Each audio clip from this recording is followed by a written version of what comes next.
আপনি আমাকেও চিনেন? না চিনে উপায় কি বলেন? দিনে কমপক্ষে 1000 বার আপনার কথাটা যে শুনি, আর আপনিও আমাকে আপনি করে বলছেন। কথাই বলবো না কারোর সাথে। আচ্ছা সরি। আচ্ছা, আমার কথা কিভাবে শুনো বলো তো? কে আমার কথা বলে? বলে একজন। আচ্ছা, আপনি সাব্বির ভাইয়া তো? হুম, সে কি আমার কথাও বলে তোমাকে?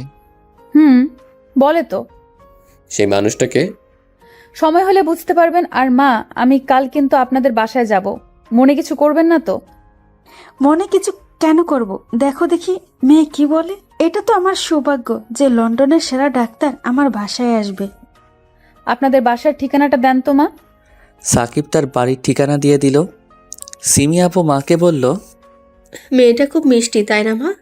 আজ আমার ভাইটা বেঁচে থাকলে তারও এরকম একটা বউ আসতো, তাই না? এসব কথা আর বলবি না। আমার ছেলে বেঁচে আছে আর আমার আশেপাশেই আছে। আমি আমার সন্তানের অস্তিত্ব বুঝতে পারি। আমার ছেলে খুব তাড়াতাড়ি আমার কাছে ফিরবে। তাই যেন হয় মা। আচ্ছা চলো আমরা বাসায় যাই। সালাফি আজ একাই আছে। আমরা ভাইটাকে হয়তো ভয় লাগছে। তাড়াতাড়ি চলো। সাকিবের কথা শুনে সিমির চোখ দিয়ে দুফোঁটা চোখের পানি গড়িয়ে পড়ল। এদিকে আড়াল থেকে একজন সব কিছু দেখছে আর চোখের পানি ফেলছে। আজ কতদিন পর সে তার আপনজনদের দেখছে। তার বুকের ভেতর যেন উলট পালট হয়ে যাচ্ছে। সে আর কেউ না, আমাদের গল্পের নায়ক সালাফি। লামিয়া একটু দূরে যেতেই আমি ওর হাত ধরে একটা রুমে নিয়ে গেলাম। গিয়ে দরজা আটকে দিলাম। লামিয়াকে অগ্নি দৃষ্টিতে জিজ্ঞেস করলাম, এত পাকনামি করার কি ছিল? যদি ধরা পড়ে যেতে? আমি কি তোমাকে বলেছি কারোর সাথে কথা বলতে? আমার অনুমতি ছাড়া কথা বলতে গেলে কেন? লামিয়া মাথা নিচু করে বলল, সরি, আমাকে মাফ করে দাও। তুমি তো জানো এই পৃথিবীতে তুমি আর আব্বু ছাড়া আমার জীবনে আর কেউ নেই। মায়ের আদর, ভাই বোনের ভালোবাসা পাই নাই, তাই তোমার মা আর বোনকে দেখে লোভ সামলাতে পারি নাই। তুমি আমাকে মাফ করে দাও। আমি আর তোমার কথার বাইরে যাব না। এই বলে লামিয়া কাঁদতে লাগলো। আমি ওর কাছে গিয়ে জড়িয়ে নিলাম বুকে।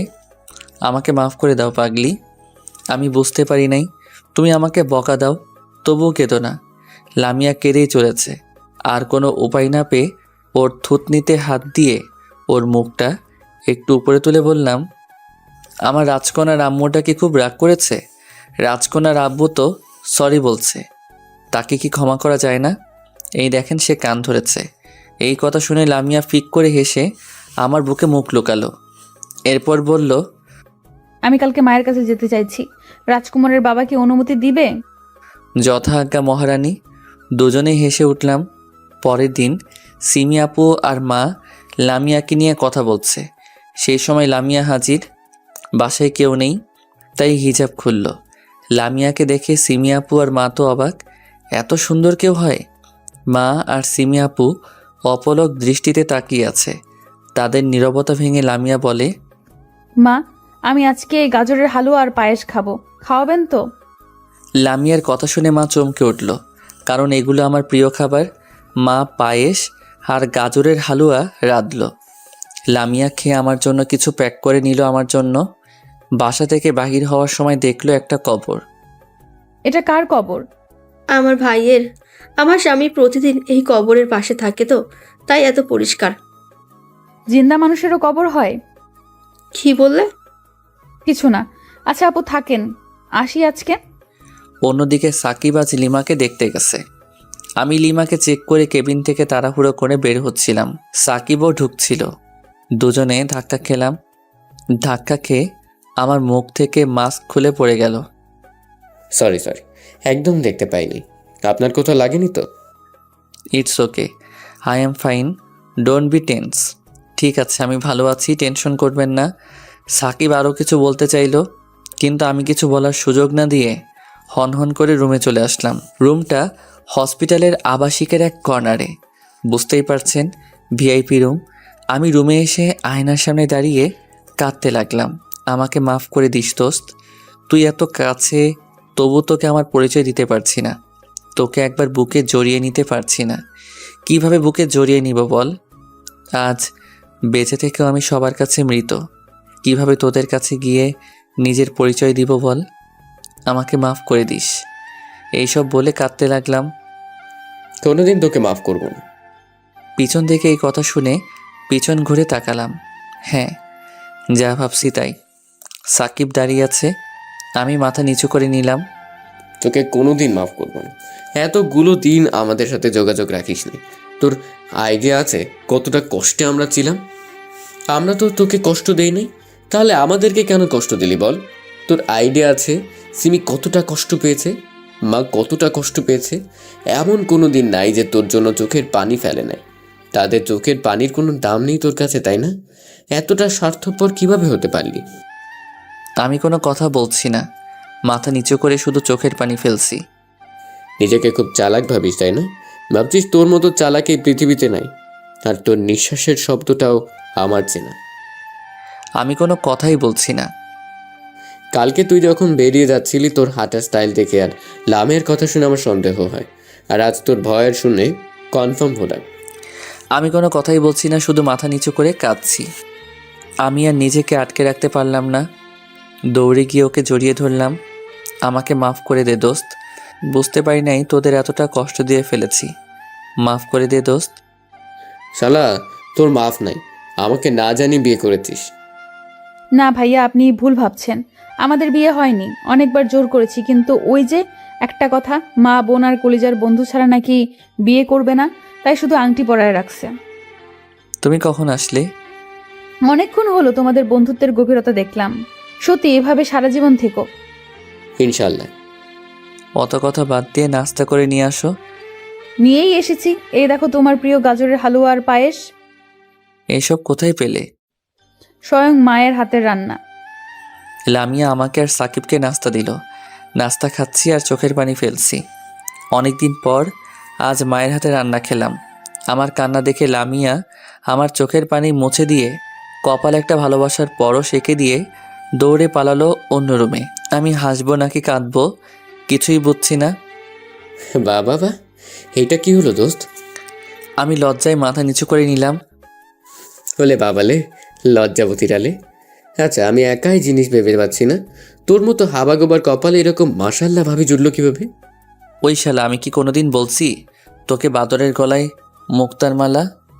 এভাবে বলতে পারলি শালা? দুজনেই আড্ডা দিতে লাগলাম। আচ্ছা দাঁড়া, সাব্বিরকে আসতে বলি। ও মনে হয় লিমার কেবিনে আছে। থাক না দোস্ত, ওদেরকে একটু একলা সময় কাটাতে দে। বুঝতে পারছি এখনো রেগে আছিস, তবে যাই বলিস, সাব্বিরের কোনো দোষ ছিল না। আর লিমাও তোকে খুব ভালোবাসতো, তাই তোর সাথে কোনো মেয়েকে সহ্য করতে পারে না। তোর কোলে অন্য মেয়েকে দেখে খুব ভেঙে পড়েছিল, তাই সাব্বির ওকে সাপোর্ট দিয়েছে শুধু। আর হয়তো তুই ভাবছিস সাব্বির লিমার সাথে রিলেশনে গিয়েছিল, এটা ভুল। সাব্বির জান্নাতকে ভালোবাসে। আমি কিছুই বললাম না। সাকিব সাব্বিরকে আসতে বলল। কিছুক্ষণ পর সাব্বির আসলো, এসে দরজায় নক করলো। খোলাই আছে, আসতে পারিস। সাব্বির রুমে এসে দেখে আমি আর সাকিব বসে আছি। আমাকে দেখে শক খায়। এরপর কিছুক্ষণ চোখে অশ্রু নিয়ে অনেকক্ষণ আমার দিকে তাকিয়ে থাকে। এরপর পিছনে ঘুরে দেওয়ালের সাথে মাথা লাগিয়ে কাঁদতে থাকে। আমি বিছানা থেকে নেমে গিয়ে ওর কাছে দাঁড়ালাম। এখনও কি আমাকে জড়িয়ে ধরবি না? ওর কান্না ক্রমশই বাড়তে লাগলো। আমি ওকে পিছন থেকে জড়িয়ে ধরলাম। সাব্বিরও সামনে ঘুরে আমাকে জড়িয়ে ধরলো। আমাকে মাফ করে দিস দোস্ত। কিসের মাপ? আমরা বন্ধু না শালা? আমি কারো বন্ধু না, আমি চলে যাচ্ছি। সাকিবের কথা শুনে ওকে হাতের ইশারায় ডাকলাম। সাকিবও আমাদের সাথে যোগ দিল। তিনজনে জড়িয়ে ধরে অনেকক্ষণ কাঁদলাম। অন্যদিকে লামিয়ার রান্না শেষ, সবাই মিলে খাওয়া শুরু। লামিয়া আমাকে খাইয়ে দিচ্ছে আর আমার খাওয়া দেখে ওরা হাসছে। প্লিজ ভাইয়া, হাসবেন না। ওটা ওর ডেইলি রুটিন। আমি নিজের হাতে না খাওয়ালে ও খায় না, আর আমিও এতে অনেক শান্তি পাই। তাই বলে এত বড় গাধাকে খাওয়াবে? ওই শালা, আমি আমার বউয়ের হাতে খাচ্ছি, তোদের কি? আর কেউ কিছু বলছে না, শুধু হাসছে। খাওয়া শেষে ওদেরকে বিদায় দিলাম আর বললাম যেন আমার কথা কাউকে না বলে আর লিমার খেয়াল রাখে। পরের দিন লামিয়া রান্না করে নিয়ে কোথায় জানি গেল আর সন্ধ্যায় ফিরল। তাই বললাম, কোথায় গেছিলে? রাগ করবে না তো? রাগ কেন করব বলো? বাবার কাছে গিয়েছিলাম, জানো বাবার অবস্থা খুব খারাপ। আমি ওকে আর কিছু বলার সুযোগ না দিয়ে ওয়াশরুমে চলে গেলাম। কিছুক্ষণ পর বেরিয়ে দেখি লামিয়া সেই আগের জায়গায় দাঁড়িয়ে আছে আর চোখে স্পষ্ট পানি দেখতে পেলাম। এভাবে দাঁড়িয়ে আছো কেন? লামিয়া দৌড়ে এসে আমাকে জড়িয়ে ধরে বলতে লাগলো, আমাকে মাফ করে দাও, আমি তোমার অনুমতি না নিয়ে গেছি। আমার উপরে রাগ হলে মারো, বকো, কিন্তু কথা না বলে থেকো না, মরে যাব কিন্তু। দূর পাগলি, আমি তোমার উপরে রেগে নেই। তুমি তোমার কর্তব্য ভালোই করেছো। তোমাদের রোম্যান্স শেষ হলে আসতে পারি? সাকিবের কথা শুনে লামিয়া দৌড়ে পালালো। সাকিব আর সাব্বির হাসতে লাগলো। লজ্জা পেতে হবে না, ওটা নারীর ভূষণ। তুই ব্যাটা সাওয়াল শালা। ধুর, তোরাও না। আচ্ছা, যে কারণে তোদের আসতে বলেছি, আগামীকাল সিমি আপুর জন্মদিন, ওকে সারপ্রাইজ দিব। কি কি করতে হবে জানিস তো? জানি। আমিও যাব কিন্তু। আচ্ছা যেও। পরের দিন সাকিব, সাব্বির আর লামিয়া পুরো বাড়ি সাজিয়েছে। রাত 12টার কিছুক্ষণ আগে আপুর ফেভারিট কেক নিয়ে প্রবেশ করলাম। আপুর জন্য খয়েরি কালারের একটা শাড়ি নিয়েছি। সিমি আপুর চোখ বেঁধে নিয়ে আসা হলো। রাত 12টায় উইশ করে চোখের বাঁধন খুলে দিল সাকিব, আর আমি সামনে দাঁড়িয়ে আছি। তখন সাকিব বলল, সারপ্রাইজ। আপু আমার দিকে শুধু তাকিয়ে আছে, কোনো কথা বলছে না, চোখ দিয়ে পানি পড়ছে, যেন বাকশক্তি হারিয়ে ফেলেছে। কেমন দিলাম সারপ্রাইজ? কি ভাবছেন আমাকে মেরেছে? না, এবার আমার গালে পড়েনি, সাকিবের গালে পড়েছে। সাকিব চর খেয়ে মাথা নিচু করে নিয়েছে। তোর সারপ্রাইজের গোষ্ঠী মারি। তোকে গত 2 দিন ধরে আমার সন্দেহ হয়েছিল। আমি তোকে কতবার প্রশ্ন করছি, তুই একটাবার আমাকে বলছিস তুই না আমাকে ভালোবাসিস? এই তোর ভালোবাসা? নিজের ভালোবাসার মানুষের কাছে মনের কথা লুকানো, এ কি রকম ভালোবাসা? আজ মনে হচ্ছে তুই আমাকে ভালোই বাসিস না। সাকিব মাথা নিচু করে আছে, ওর চোখে পানি। এইসব তুমি কি বলছো? সব সত্যি বলছি। আজ থেকে তোর সাথে আমার কোনো সম্পর্ক নেই। যে ভালোবাসার মানুষের কাছে মনের কথা লুকাই, এমন কাউকে আমি চাই না। সিমি আপু কাঁদতে কাঁদতে বলতে লাগলো। আমি নির্বাক দর্শকের মতো দাঁড়িয়ে আছি। সিমি আপুর চেঁচামেচি শুনে মা এই রুমে চলে আসলো। কি হয়েছে এত চেঁচা? আর কিছু বলতে পারল না। আমাকে সামনে দাঁড়িয়ে থাকতে দেখে চশমাটা খুলে মুছে আবার চশমাটা পরে নিল। এরপর ভালোভাবে তাকালো। গুটি গুটি পায়ে আমার দিকে এগিয়ে এসে আমার মুখে হাত বুলাতে লাগলো।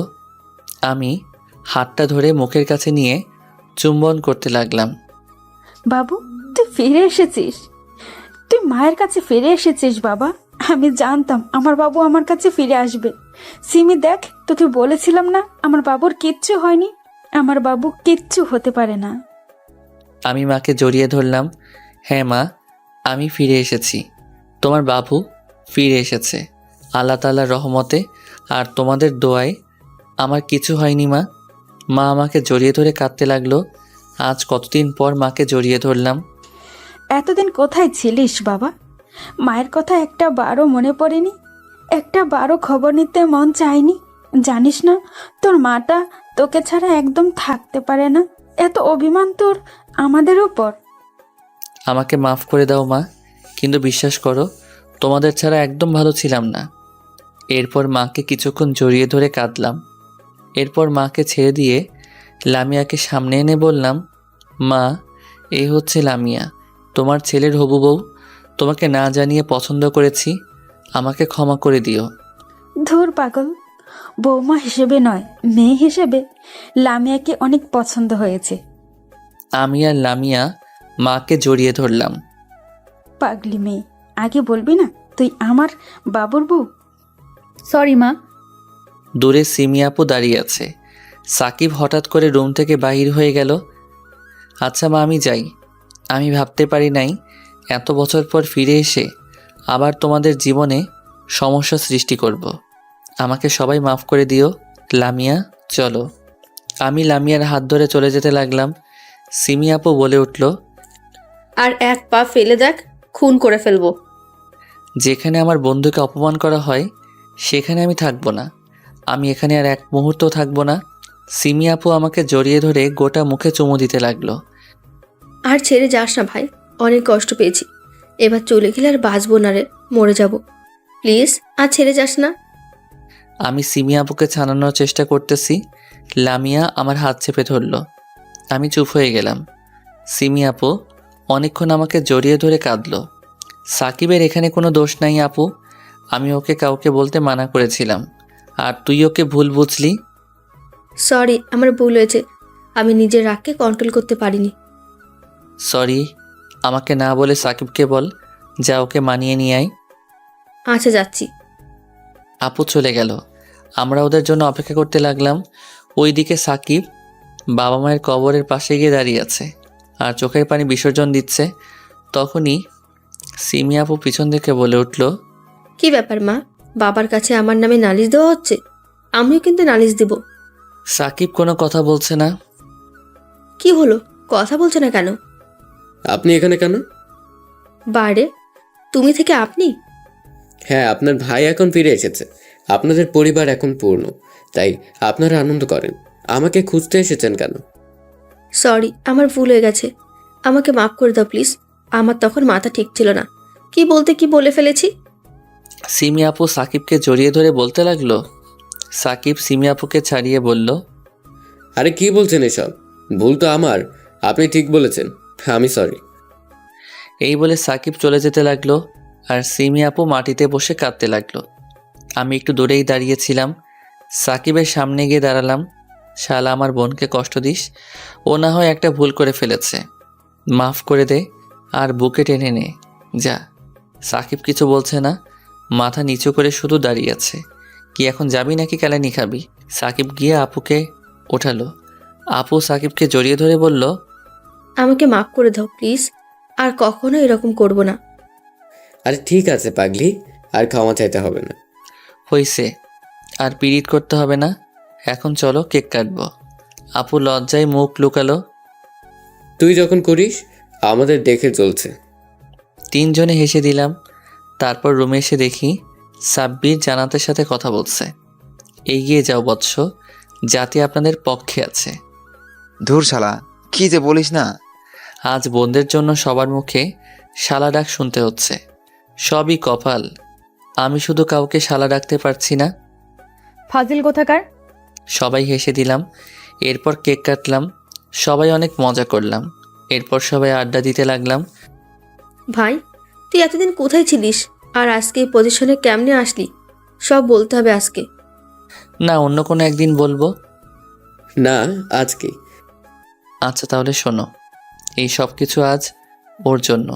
ও আমার জীবনে না আসলে হয়তো আজ আমার জীবন এরকম হতো না। কেমনে লামিয়া ভাবি তোর জীবনে আসলো? আচ্ছা শোনো তাহলে অতীত। সেদিন বাড়ি থেকে বেরিয়ে এয়ারপোর্টে গিয়ে তোদের সাথে কথা বলার পর তাড়াহুড়ো করে ভিতরে যাচ্ছিলাম। হঠাৎ করে মাথা যেন ঘুরতে শুরু করে, সমস্ত শরীর ঘামতে শুরু করে, চোখ ঝাপসা হতে শুরু করে। এরপর হঠাৎ করে মাথা ঘুরে পড়ে যাই। ও আর আঙ্কেল এয়ারপোর্টে ছিলেন। আমি মাথা ঘুরে পড়ে গেলেও দৌড়ে আমার কাছে এসে আমার মাথা কোলে নিয়ে বলতে লাগে, এই আপনার কি হয়েছে? কথা বলছেন না কেন? কথা বলেন। আব্বু একটু পানি দাও প্লিজ। আঙ্কেল পানি এনে দিই। সবাই হাসপাতালে নিতে চাইলেও কারো কাছে আমাকে ছাড়ে না। একটু পর আমার জ্ঞান ফিরে দেখি আমি ওর কোলে শুয়ে আছি। উঠতে চাইলে ও জোর করে শুয়ে দিয়ে বলতে থাকে, আপনাকে উঠতে হবে না। আপনার কি হয়েছিল? এরকম ভাবে মাথা ঘুরে পড়ে গেলেন কেন? আমি তো দেখে অবাক। আমি একজন মেয়ের কোলে মাথা রেখে শুয়ে আছি। মেয়েটার চোখগুলো দেখতে পারছি না, কালো পর্দায় ঢাকা, হাতে মোজো, সমস্ত শরীর মিষ্টি কালারের বোরকায় আবৃত। জানি না আমার কি হয়েছিল। আমাকে কিছু খাবার দিবেন? আঙ্কেল তাড়াতাড়ি আমার জন্য কিছু খাবার নিয়ে এলেন। ও আমাকে নিজের হাতে খাওয়াতে লাগলো। খাওয়া শেষে জিজ্ঞেস করলাম, কয়টা বাজে এখন? এখন সময় 8:25। আমি শুনে হাউমাউ করে কাঁদতে লাগলাম। না, এ হতে পারে না। আমার জীবন এভাবে শেষ হতে পারে না। আমার স্বপ্ন নষ্ট হতে পারে না। আপনি সত্যি বলছেন তো? হ্যাঁ, সত্যি বলছি। আমি জোরে জোরে কাঁদতে লাগলাম। মা, আমাকে মাফ করে দাও মা। আমি তোমার স্বপ্ন পূরণ করতে পারলাম না। আমি তোমার ভালো ছেলে হইতে পারলাম না। তোমার ছেলের সব স্বপ্ন শেষ মা। হে আল্লাহ, আমি কি এমন পাপ করেছি যে আমার সাথেই সবসময় এরকমটা হয়? আমার স্বপ্নটা এইভাবে শেষ করলেন কেন? এর থেকে আমাকে উঠাই নিতেন, তবুও ভালো হতো। আমি আর বেঁচে থেকে কি করব? আপনি আমাকে উঠিয়ে নেন, আমি আর বাঁচতে চাই না।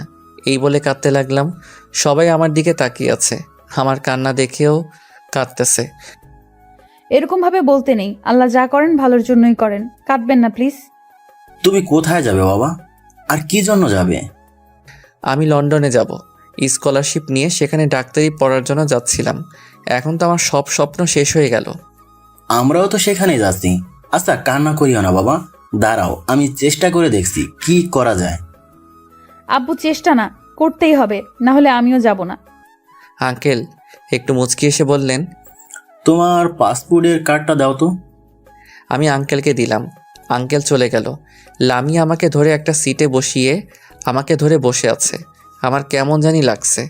আমি সরে যেতে চাইলে লামিয়া বলল, একদম সরে যাওয়ার চেষ্টা করবেন না।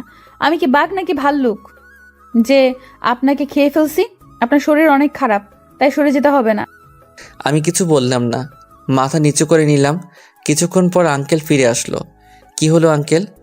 আঙ্কেল কিছু বলছে না। তাহলে কি আমার সব স্বপ্ন শেষ? আমি কি আর ডাক্তারি পড়তে যেতে পারবো না? আল্লাহ, তুমি তো দয়ালু, তুমি এটা করতে পারলে। আমার সাথে কেন এরকমটা করলে? এই বলে কাঁদতে লাগলাম। আরে দূর বোকা, আগে আমার কথা শুনবে তো। 8:45 আমাদের ফ্লাইট, সাথে তুমিও যাচ্ছ, স্কলারশিপে যাচ্ছ, তাই ওরা অ্যালাউ করছেন। আমি কিছু বলার আগেই লামিয়া বলতে লাগলো, আব্বু তুমিও না, ছেলেটাকে শুধু শুধু কাঁদানোর কি ছিল? তোমাকে অনেক ধন্যবাদ। আচ্ছা চলেন, আমাদের ফ্লাইটের সময় হয়ে গেছে। লামিয়া আমাকে ধরে নিয়ে যেতে লাগলো আর আঙ্কেল মুচকি মুচকি হাসতেছে। লন্ডনে পৌঁছানোর পর এয়ারপোর্টের বাইরে এসে আঙ্কেল বললেন, কোথায় থাকবে তুমি? এসব কি বলছো আব্বু? কেন, আমি কি বললাম আবার? উনি আমাদের সাথেই থাকবে। আর এই অচেনা শহরে উনি কোথায় যাবে বলো? কিন্তু কিসের কিন্তু? কোনো কিন্তু না। আর একটা কথা বললে কি যে করব আমি নিজে জানি না। এই কথা বলে লামিয়া একটা কারে গিয়ে উঠল। আমাদের কাণ্ড দেখে আঙ্কেল শুধু হাসছেন। কি করবে এবার? আমি কিছু না বলে কারে গিয়ে উঠলাম। আঙ্কেল মুচকি হাসি দিয়ে কারে এসে বসলেন। কিছুক্ষণ পর বাসায় গিয়ে পৌঁছালাম। বাসাটা খুবই সুন্দর। আমাকে একটা রুম দেখিয়ে দেওয়া হলো। এটা আমার রুম ছিল, এখন থেকে তোমার। আর পরিচিত হয়ে নেই, আমি লামিয়া চৌধুরী, বাবা মায়ের একমাত্র মেয়ে। এটা আমাদের নিজস্ব বাসা। আব্বু এখানে বিজনেস করে। আমি সালাফি ইসলাম, বাবা মায়ের একমাত্র অবহেলিত ছেলে। অবহেলিত মানে? কিছু না। যাই হোক, আমরা কি বন্ধু হতে পারি? না, আমি আর কারোর সাথে বন্ধুত্ব করতে চাই না। লামিয়া মন খারাপ করে চলে গেল। এরপর লামিয়া আমার অনেক কেয়ার করত। আমার কাছে আসতে চাইতো, কিন্তু আমি আসতে দিতাম না। সব সময় এড়িয়ে চলতাম। আজ মেডিকেলের প্রথম দিন, গেটে ঢুকতেই র্যাগের শিকার হইলাম। লামিয়া ঢুকছিল। আমাকে মাথা নিচু করে দাঁড়িয়ে থাকতে দেখে লামিয়া আমার হাত ধরে টেনে নিয়ে চলে গেল। কেউ কিছু বলল না। বুঝলাম মাইয়ার পাওয়ার আছে। একটু দূরে গিয়ে ছেড়ে দিয়ে চলে গেল। কিছুই বুঝলাম না। এইভাবেই দিন চলছে। লামিয়া অনেকভাবে আমাকে বোঝানোর চেষ্টা করে, কিন্তু আমি বুঝি না। একদিন একটা মেয়ে আমাকে ডাক দেয়। আমি সাড়া দিয়ে কথা বলতে থাকি। হঠাৎ লামিয়া এসে মেয়েটাকে ঠাস ঠাস করে চর মেরে বলতে লাগলো, এই মেয়ে, তোমার লজ্জা করে না একটা অপরিচিত ছেলের সাথে কথা বলতে? তোমার কি লজ্জা বলতে কিছু নেই? আর আপনাকে বলি, আপনি নাকি কারোর সাথে বন্ধুত্ব করবেন না। ওর মধ্যে কি এমন আছে যা আমার মধ্যে নাই?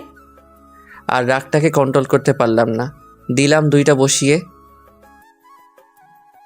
একদম বাজে কথা বলবে না, বুঝে তারপর কথা বলবে। একটা মেয়ের বিষয়ে খারাপ মন্তব্য করতে তোমার লজ্জা করে না? আমার পিছনে পড়ে আছো কেন? আমাকে মুক্তি দাও প্লিজ। আমার কথা শুনে লামিয়া কাঁদতে কাঁদতে চলে গেল। লামিয়ার বান্ধবীরা এসে বলল, ভাইয়া, কাজটা আপনি ঠিক করেন নাই, এভাবে না বললেও পারতেন। ওরাও চলে গেল। আমিও মেয়েটাকে সরি বলে চলে গেলাম। সারাদিন কিছু ভালো লাগছে না, কিছু খাই নাই। রাতে বাসায় গেলাম। আঙ্কেল লামিয়াকে বলল, লামিয়া যাও তো মা, সালাফিকে ডেকে আনো। কেন ডাকতে হবে কেন? আমরা যে দয়া দেখিয়েছি, খাওয়াইতেছি, এতেই অনেক। যখন খাওয়ার ইচ্ছা হবে কুত্তার মতো লেজ নাড়িয়ে এসে পায়ের কাছে ঘিউ ঘিউ করবে। আর না খেয়ে থাকলে কেউ মরে না। তুমি খেয়ে নাও। আঙ্কেল লামিয়ার কথা শুনে যেন আকাশ থেকে পড়লেন। আমিও খেতে আসছিলাম। লামিয়ার কথা শুনে খাওয়ার ইচ্ছে শেষ হয়ে গেল।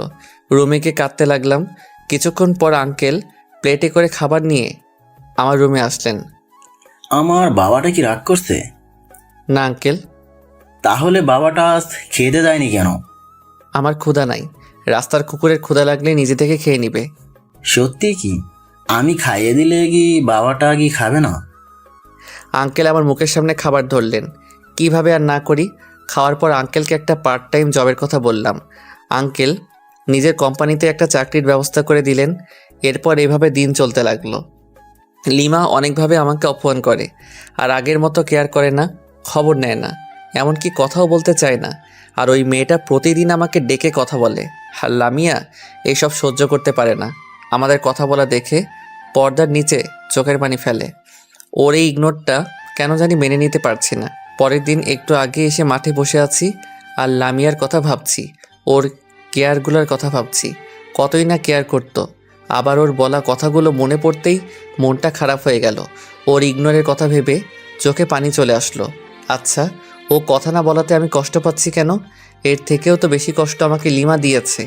তাহলে এইটুকু কষ্টে আমি কাঁদছি কেন? আর লামিয়ার কেয়ার করা, কথা বলা, এগুলোকে আমি মিস করছি কেন? তাহলে কি আমি ওকে ভালোবেসে ফেলেছি? না, এ হতে পারে না। ও কোটিপতির একমাত্র মেয়ে, আর আমি সামান্য একটা ছেলে যার বাবা নিজের ছেলেকে অস্বীকার করে। আমি ওদের টাকায় খাচ্ছি, পড়ছি, ওদের সাথে বেইমানি করতে চাচ্ছি? না না, আর সামনে আগানো যাবে না। হঠাৎ গেটের দিকে নজর গেল। দেখতে পেলাম কেউ একজন জিন্স প্যান্ট পরে ছোট জামা পরে আসতেছে। এর আগে এমন কাউকে দেখি নাই। উঠে একটু এগিয়ে গেলাম, ভালো করে দেখলাম। এরপর যা দেখলাম নিজের চোখকে বিশ্বাস করতে পারছিলাম না। এ তো লামিয়া। ও কোনো দিন এই পোশাক পরেনি। আজ কেন পরছে তা মাথায় ঢুকছে না। সোজা ওর কাছে গেলাম। ওর সামনে দাঁড়িয়ে রক্তিম চোখে ওর দিকে তাকিয়ে আছি। এই যে মিস্টার, আমার সামনে দাঁড়ালেন কেন? আমি কোনো কিছু বলছি না। কি হলো? আমার পথ আটকে ধরলেন কেন? আমাকে যেতে দেন। আর কিছু বলতে না দিয়ে ঠাস করে একটা চড় মারলাম। তুই আমাকে মারলি? আরও অন্য গালে একটা চড় মারলাম। এটা কি পরেছিস? অন্যকে নিজের শরীরের দেখাতে খুব ভালো লাগে, তাই না? তোকে তো আমি জীবনে এই ড্রেস পরে আসতে দেখি নাই। তাহলে আজ কেন পরছিস? মডার্ন হতে চাস? রাস্তার মেয়ে হতে চাস? একটাবার আঙ্কেলের কথাটা ভাবছিস? আঙ্কেলের সম্মানের কথা ভাবছিস? লামিয়া মাথা নিচু করে দাঁড়িয়ে আছে। আমার শার্ট খুলে ওর গায়ে জড়িয়ে দিলাম। ওর চোখ দিয়ে পানি পড়তে লাগলো। আমাদের কথা শুনে কিছু আবাল পাবলিক এগিয়ে আসলো। বুঝতিস না এই বেটা ইপ্রিজিং করতেছে? সবাই হুমড়িয়ে পড়ল। অনেক মানা করলাম, তবুও ছাড়ল না। একসময় উত্তম মধ্যম দেওয়া শেষে পুলিশের হাতে তুলে দিল। পুলিশ নিয়ে গেল, কিন্তু আঙ্কেলের কথা বলায় আর গায়ে হাত দেয়নি। কিছুক্ষণ পর আঙ্কেল এসে আমাকে নিয়ে গেল বাসায় ফিরে। সত্যি আঙ্কেল, আমি কিছু করিনি। তোকে বলতে বলছি, আমি জানি আমার ছেলে কেমন। যা রুমে যা। আমি রুমে গিয়ে অনেক কিছু ভাবলাম। এই বাড়িতে আর থাকা যাবে না। রাতে আঙ্কেল খাওয়ার জন্য ডাকলো। আমি গেলাম খেতে। গিয়ে দেখি লামিয়া আসেনি। ওকে ডাকতে সোজা ওর রুমে চলে গেলাম। গিয়ে দেখি উপর হয়ে শুয়ে কাঁদছে। লামিয়া উঠো, আঙ্কেল খেতে ডাকছে। লামিয়া উঠে আমার কাছে এসে ঠাস করে একটা চড় মেরে বলতে লাগলো, এই ছোট লোকের বাচ্চা, তুই জানিস না মেয়ে মানুষের ঘরে ঢুকতে অনুমতি নিতে হয়? সরি, আমি বুঝতে পারি নাই। আর তুই আমাকে চর মারার সাহস কোথায় পাস? কুকুরের মতো আমাদের খাবি, আমাদের পড়বি, আর আমাকে চর মারবি? তোর সাহস তো কম না। আমি মাথা নিচু করে বললাম, সরি, আমার ভুল হয়ে গেছে। তোমাকে ওই পোশাকে দেখে একদম সহ্য করতে পারি নাই। আমি চাই নাই আমার ভালোবাসা মানুষকে কেউ ওই পোশাকে দেখুক। তাই রাগ কন্ট্রোল করতে না পেরে তোমাকে মেরেছি। আমার ভুল হয়ে গেছে। এখন চাইলে প্রতিশোধ নিতে পারো, তবুও ওই রকম পোশাক পরিও না। ওয়েট, তুই আমাকে তুই করে বলছিস কেন? আর তোর ভালোবাসার মানুষ মানে কে? তোর ভালোবাসার মানুষ আমি? তোর তো দেখছি সাহস অনেক বেড়ে গেছে। কাকে কি বলছিস? তোর মাথা ঠিক আছে? আমি তোর মালিক। আমরা তোর অসময়ে পাশে ছিলাম, খাইয়েছি, পড়িয়েছি। তোর পড়াশোনার খরচ আমার বাবা দেয়। কি আছে তোর? আর তোর কি জন্য মনে হয়েছিল যে তোর মতো একটা ভিখারিকে আমি ভালোবাসবো? নিজের অবস্থান ভুলে গেছিস? বামন হয়ে চাঁদে হাত দিতে চাচ্ছিস? তোর মতো রাস্তার ফকিরকে এখানে থাকতে দেওয়াটাই ভুল হয়ে গেছে। এখনই বাবাকে বলছি তোর ঘাড় ধাক্কা দিয়ে এই বাড়ি থেকে বের করে দিতে। আমি চোখের পানি ফেলতে ফেলতে বললাম, তাহলে এতদিন যা করছিলে সব মিথ্যা? আমার সাথে অভিনয় করছিলে? তোকে কতবার বলবো আমাকে তুমি করে ডাকবি না? হ্যাঁ, এতদিন অভিনয় করেছিলাম। এখন তোর এই মুখ দেখতে আমার ঘৃণা করছে। এই বাড়ি থেকে চলে গিয়ে আমাকে ধন্য করবি, নাকি মিথ্যা অপবাদ দিয়ে বাবাকে বলে বাড়ি থেকে বের করব?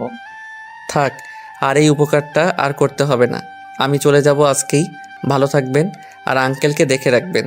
তারপর আমি খাবার টেবিলে এসে, আঙ্কেল ম্যাডাম আজ আসবেন না, আমাকে একটু নিজের হাতে খাইয়ে দেবেন? আমার মুখে ম্যাডাম ডাক শুনে আঙ্কেল একটু কেমন করে তাকালেন। এরপর বললেন, রিকোয়েস্ট করার কি আছে, আর খাইয়ে দিই। আঙ্কেল খাইয়ে দিচ্ছেন। আমার চোখ থেকে পানি গড়িয়ে পড়ছে। আঙ্কেল আমার চোখের পানি মুছে দিয়ে বললেন, খাবার সময় কাঁদতে নেই। আমি খেয়ে রুমে এসে অনেক কাঁদলাম। এরপর রেডি হয়ে বইপত্র নিয়ে বেরিয়ে পড়লাম। বের হওয়ার সময় একটা চিঠি দারোয়ানের হাতে দিয়ে চলে আসলাম। অন্যদিকে আঙ্কেল লামিয়ার ঘরে গিয়ে দেখে লামিয়ার রুমের দরজা ভিতর থেকে বন্ধ। নক করার অনেকক্ষণ পর বের হয়ে বলল, কি হয়েছে আব্বু? খেতে আসলি না যে? ভালো লাগছিল না আব্বু। ও আচ্ছা, সালাফির কি হয়েছে বলতো? কেন, ওর আবার কি হবে? না মানে খাবার টেবিলে খেতে খেতে কাঁদছিল। আবার আজ প্রথম নিজ থেকে আমাকে বলল ওকে খাইয়ে দিতে। আবার তোকে ম্যাডাম বলে ডাকলো। কি সব অদ্ভুত কথা বলছে। জানি না কি হয়েছে, তুই কিছু জানিস? লামিয়া মাথা নিচু করে বলল, না তো, আমি কিভাবে জানবো? ওকে গিয়ে বলো। আচ্ছা তুই ঘুমা।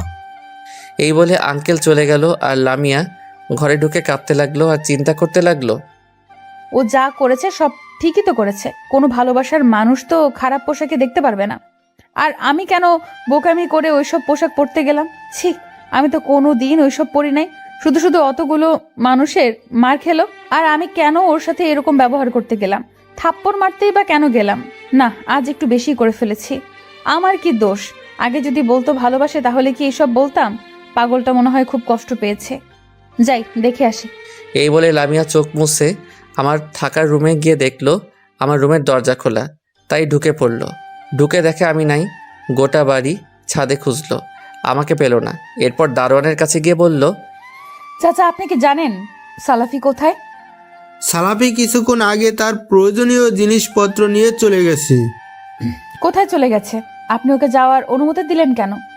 দুঃখিত, সে আপনাদেরকে দেওয়ার জন্য আমাকে একটা চিঠি দিয়ে গেছে। লামিয়া চিঠিটা খুলে পড়ে আঙ্কেলের রুমের সামনে গিয়ে দরজা ধাক্কাতে লাগলো। আঙ্কেল দরজা খুলে দেখে লামিয়া কাঁদছে। লামিয়া আঙ্কেলকে দেখে বুকে ঝাঁপিয়ে পড়ে কাঁদতে লাগলো। কি হয়েছে, কাঁদছিস কেন? লামিয়া কিছু বলতে পারছে না। আঙ্কেল ওকে বিছানায় বসিয়ে শান্ত করে বলল, কি হয়েছে মা বল। লামিয়া চিঠিটা আঙ্কেলকে দিল। আঙ্কেল চিঠিটা খুলে পড়তে লাগলো।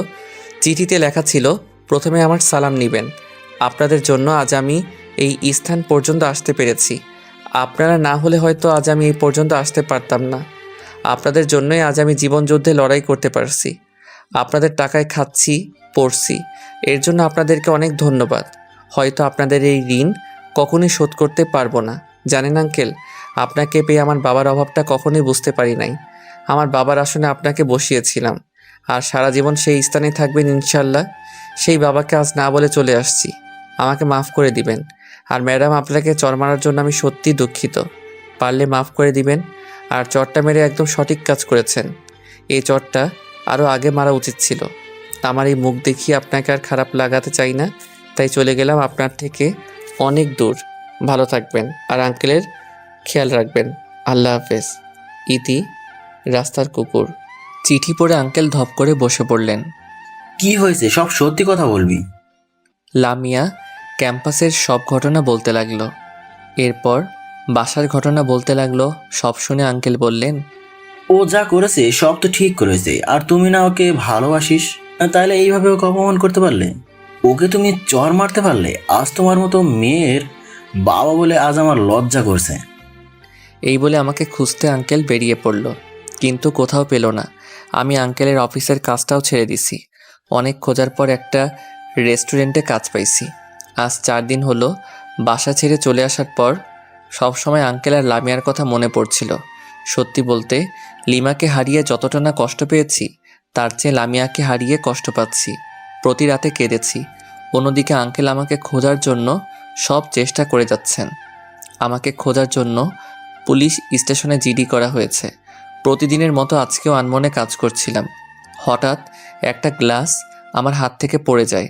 ম্যানেজার এসে ঠাস ঠাস করে চর বসিয়ে বলতে থাকে, এই কাজ করার সময় তোর মন কোথায় থাকে? ছোট লোক ভিখারি, দিলি তো গ্লাসটা ভেঙে।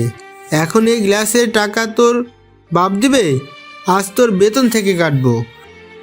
আমি মাথা নিচু করে বললাম, সরি স্যার, আমার ভুল হয়ে গেছে। যা এখান থেকে। আমি মন খারাপ করে কাজ করতে লাগলাম। হায় রে দুনিয়া, টাকা ছাড়া মানুষের মূল্য নাই। মন দিয়ে কাজ করছি, হঠাৎ দেখে একজন মানুষ কয়েকজন পুলিশ সহ আমার দিকে এগিয়ে আসছে। ভালো করে তাকিয়ে দেখে আমি তো অবাক। লোকটাকে দেখে আমার হাত পা কাঁপতে লাগলো, কারণ লোকটি আর কেউ না, স্বয়ং আঙ্কেল। আমার কাছে এসে কিছু বলার সুযোগ না দিয়ে আমার হাত ধরে টানতে লাগলো। আমি একটু গিয়ে আটকে পড়লাম, আর হাঁটছি না। আমার কাণ্ড দেখে আঙ্কেল ফিরে একটা ঠাস করে চড় মেরে বলল, কি এবার যাবে তো? যাবো তো, আগে জিনিসপত্রগুলো নেই। সবসময় মারার কি আছে, যেই পারছে শুধু মেরেই যাচ্ছে। এই বলে আমি চলে গেলাম জিনিসপত্রগুলো আনতে। যেতেই হবে আঙ্কেলের সাথে। আজ আঙ্কেলের যে রূপ দেখেছি তার কোনো দিন দেখি নাই। এখন না বললে আস্ত খেয়ে ফেলবে, এটা শিওর। অন্যদিকে আমি যাওয়ার পর আঙ্কেল ম্যানেজারকে ডেকে বললেন, ওর সাথে কেউ কি খারাপ ব্যবহার করতেছো? ম্যানেজার মাথা নিচু করে আছে, কিছু বলছে না। এরপর আঙ্কেল একটা সাধারণ একজন কর্মচারীকে ডেকে বললেন, সালাফির সাথে কি কেউ খারাপ ব্যবহার করেছে? একটা গ্লাস ভাঙার কারণে ম্যানেজার ওকে চর মেরে অনেক কথা শুনিয়েছে, এমনকি ওর বাবার কথাও বলেছে। আঙ্কেল একটা ফাঁকা চেক ম্যানেজারের হাতে দিয়ে বললেন, ফাঁকা চেক দিলাম, আপনার গ্লাসের দাম বসিয়ে নিয়েন। সালাফি এইদিকে আয় তো। এই লোকটা তোকে চর মেরেছিল তাই না? একটা গিলাসের টাকার জন্য। ওকে টাকা দিয়ে দিয়েছি, যা এখন ওর চরটা ওকে ফেরত দিয়ে আয়। আমি ম্যানেজারের সামনে গিয়ে বললাম, এখন ইচ্ছে করলে আপনাকে আমি থাপ্পড়টা দিতে পারি, কিন্তু আমিও যদি আপনার মতো কাজ করি তাহলে আপনি আর আমার মধ্যে পার্থক্য কী থাকবে বলেন? তাই বলছি, সবাইকে মানুষ ভেবে আচরণ করবেন। দেখছেন, এই হচ্ছে শিক্ষা। সরি। আঙ্কেল আমাকে নিয়ে চলে আসলেন। আমাকে গাড়িতে বসিয়ে পুলিশ অফিসারদেরকে ধন্যবাদ জানিয়ে বিদায় দিলেন। গাড়িতে বসে কেউ কারোর সাথে কথা বলি নাই। ইনফ্যাক্ট আমি কথা বলার সাহস পাই নাই। বাসায় ফিরে আঙ্কেল আমার হাত ধরে বাসার ভিতরে নিয়ে গেল। এরপর সামনে দাঁড় করিয়ে বলতে লাগলো, বাড়ি ছেড়ে গিয়েছিলে কেন? আমি মাথা নিচু করে বললাম, এমনি চলে গেছিলাম, আর এই বাড়ি তো আর আমার বাবার না। খুব কথা বলা শিখে গেছিস দেখছি। আচ্ছা, আমি কি নিজের ছেলের থেকে কোনো অংশে তোমাকে কম দেখেছি? নিজের ছেলের মতো তোর যত্ন করেছি এই কয়েকদিনে, তবু এই কথা বলতে পারলি? আর কি বললি, এমনি এমনি এই বাড়ি ছেড়ে গিয়েছিলি? আমাকে কি তুই বোকা ভাবিস? আমি সব শুনেছি লামিয়ার কাছে। একবার কি এ নিয়ে আমার সাথে কথা বলতে পারতি না? আমাকে না বলে চলে যেতে পারলি? আমার কথা একবারও তোর মনে পড়লো না? আমি মাথা নিচু করে আছি, কিছু বলছি না। জানিস, তোর জন্য মেয়েটা 4 দিন ধরে কিছু মুখে নেয়নি, শুধু তোর জন্য কেঁদেছে। এইভাবে মেয়েটাকে ছেড়ে যাওয়া কি তোর খুব দরকার ছিল? মেয়েটা নয় ভুল করেই ফেলেছে, আমাকে তো অন্তত একবার জানাতে পারতিস। আমি মাথা নিচু করেই দাঁড়িয়ে আছি। এখন ওর কাছে যাবি নাকি মার খাবি? আমি মাথা নিচু করে আমার রুমে গেলাম। রুমে গিয়ে তো আমি অবাক। আমার বিছানায় লামিয়া বালিশে মুখ গুজে কান্না করছে। আমি ওর পাশে বসে বলতে লাগলাম, কি হয়েছে? এত কান্না করার কি আছে? আমি তো চলেই গেছিলাম আপনাকে মুক্তি দিয়ে, তাহলে না খেয়ে থাকার কি আছে? হঠাৎ লামিয়া উঠে বসে বলতে লাগলো, তো তোকে আবার কে আসতে বলছে? শুনলাম কে নাকি না খেয়ে আছে, আমার জন্য নাকি কান্না করছে, তাই ফিরে আসলাম। আচ্ছা, আমার ভুল হয়েছে, মাফ করবেন। আমি উঠতে চাইলে লিমা আমাকে বিছানায় ফেলে আমার বুকের উপর উঠে বসে বলতে লাগলো, আর একবার শুধু চলে যাবার কথা বল কুত্তা, একেবারে মেরে ফেলবো। খুব সাহস হয়েছে তাই না? আমাকে ছেড়ে চলে আসতে চাস? একটুতেই এতটা রাগ হয়েছে? আর আমাকে যে এতদিন ইগনোর করেছিস, আমার বুঝি রাগ হয়নি? আমি কিছু বলছি না, শুধু ওর দিকে এক দৃষ্টিতে তাকিয়ে আছি। হঠাৎ লামিয়া আমাকে জড়িয়ে ধরে কেঁদে কেঁদে বলতে লাগলো, তোমাকে ওই মেয়ের সাথে দেখে আমার খুব রাগ হতো, একদম তোমার পাশে সহ্য করতে পারতাম না, আর তোমার ইগনোরটাকে একদমই সহ্য করতে পারতাম না। তাই ওই মেয়ের মতো করে সেদিন সেজেছিলাম। তোমাকে ওইসব বলার কোনো ইচ্ছে আমার ছিল না, রাগের মাথায় বলে ফেলেছি। আমাকে মাফ করে দাও, আমি তোমাকে ছাড়া বাঁচতে পারবো না। তোমাকে যেদিন প্রথম দেখেছি ওই দিনই ভালোবেসে ফেলেছি। আমাকে ছেড়ে যেও না, আর গেলে আমাকে মেরে তারপর যাও। লামিয়ার কথা শুনে ওকে শক্ত করে জড়িয়ে ধরলাম। হঠাৎ আঙ্কেল পিছন থেকে বললেন, হয়েছে হয়েছে, পরেও রোমান্স করা যাবে, এখন খেতে আসো। আঙ্কেলের কথা শুনে আমি লজ্জায় পড়ে গেলাম। আঙ্কেল, আমার কিছু কথা ছিল যা আজ পর্যন্ত আপনাদের কাছে গোপন করছি। কি কথা? আঙ্কেল, আমার একটা ভয়ঙ্কর অতীত আছে যা আজ আপনাদেরকে জানাতে চাই। আচ্ছা বলো। এরপর আমার সব অতীতের কথা খুলে বললাম। লিমা আর আমার সব কথা বললাম। আমার কথা শুনে আঙ্কেল কিছু বলল না। দেখলাম অশ্রুসিক্ত নয়নে মাথা নিচু করে আছে।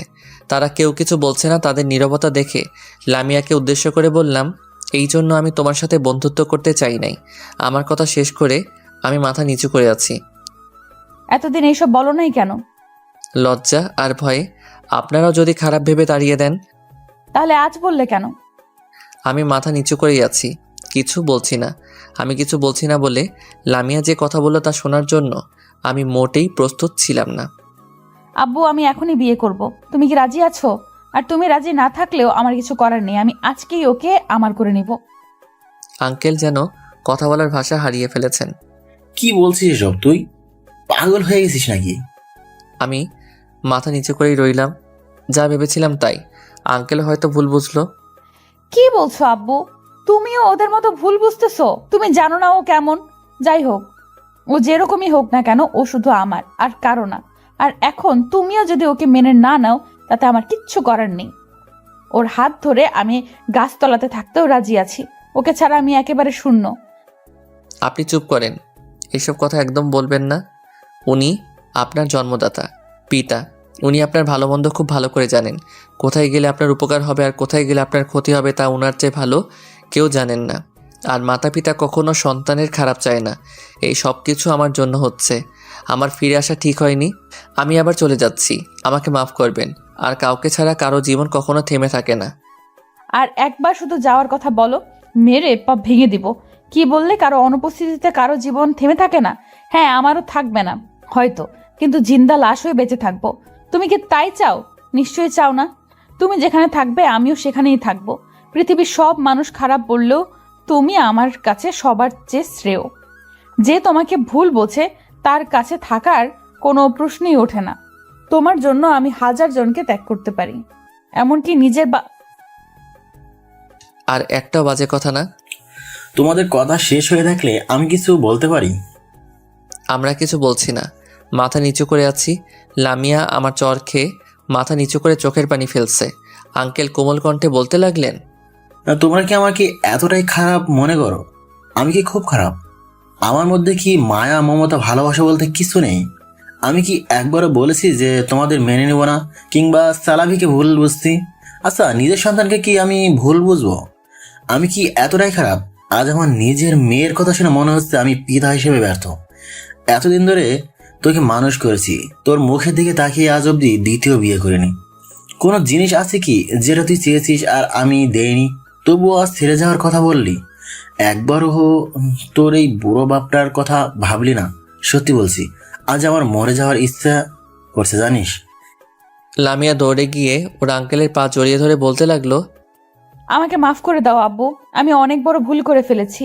আমি ওইভাবে বলতে চাইনি আব্বু। ওকে অনেক ভালোবাসি আব্বু।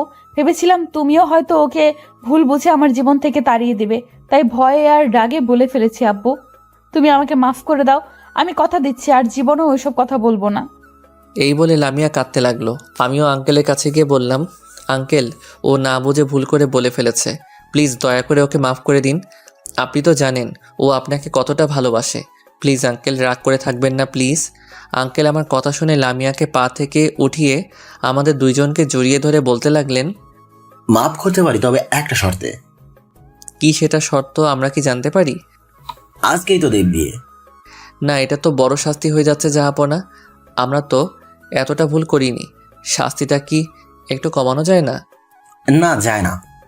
কিন্তু আমি তো এখনো ছোট, আমি তো এখন বিয়ে করতে পারবো না। আমার কথা শুনে লামিয়া আঙ্কেলকে ঘরের ভিতরে নিয়ে বলল, আব্বু তুমি বিয়ের অ্যারেঞ্জ করো, ওকে আমি রাজি করাচ্ছি। আঙ্কেল হাসতে হাসতে বেরিয়ে গেলেন। লামিয়া দরজা বন্ধ করে দিয়ে আমার কাছে এসে আমাকে বিছানায় ধাক্কা দিয়ে ফেলে আমার বুকের উপর বসে বলতে লাগলো, শালা তুই ছোট, সঠিক সময় বিয়ে করলে এতদিনে আমাদের ছেলে মেয়ে আব্বু আম্মু বলে ডাকতো, আর তুই বিয়ে করবি না, তোর দাদা বিয়ে করবে। তাহলে আমার দাদাকেই বিয়ে করো। কি বললি শালা খাটাস? লামিয়া শোনো, আমি আমার মা, বোন আর প্রাণের বন্ধু ছাড়া বিয়ে করতে পারবো না। আমাকে মাফ করে দিও। আমার কথা শুনে লামিয়া আমার কপালে একটা কিস করে শক্ত করে জড়িয়ে ধরলো। কিছুক্ষণ পর বলল, শুধু এঙ্গেজটা করে তোমাকে নিজের করে রাখি, তোমাকে হারানোর ভয় সবসময় আমাকে তাড়া করে বেড়ায়। আমি আর কিছু বললাম না। রাতে আমাদের এঙ্গেজড হইল।